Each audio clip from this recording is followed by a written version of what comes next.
Posibleng nga masulbad na ang dugay na nga problema sa tubig sa Barangay Kalabayan kung matapos na unya ang pagtrabaho sa adisyonal nga water reservoir sa maong barangay. Mukabat sa 3,000 ka panimalay ang mga pahimulos unya sa proyektong patubig sa Barangay Kalabayan sa higayon nga matapos sa pagtrabaho ang adisyonal nga reservoir.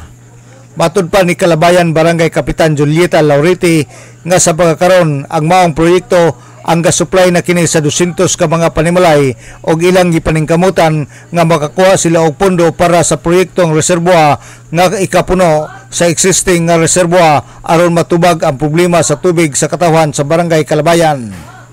Elevated reservoir. Para makuan madugangan na naman mi hinatag ni Mayor Ando.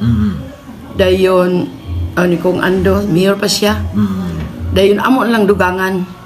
Amo na lang dugangan kay kulang ba sa pag-support sa tubig kabutangan. Usa man na siya?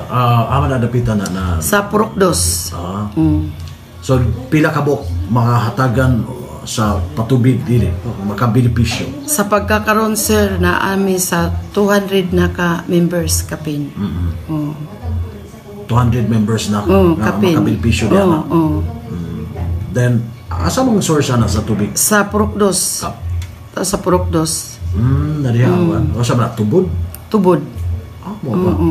So makakita. Tubod nagikalot na sa kuan katong Koreano. Na ang budget na mo anak kay 2.4. Si Kapitan Julieta Lauriti sa Barangay Kalabayan. Gidugang ni Lauriti nga nagahin og pundo si kanhi Barangay Kapitan Rock Lauriti para sa maong proyekto aron pagsulbad sa problema sa tubig.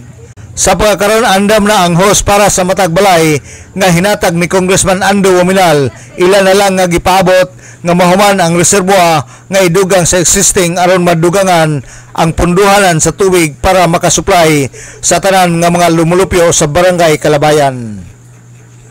Alang sa DXDD Radio Kampana, ang radyo sa simbahan, WD45 Dudong Bargamento, Danag sa Dakbayan.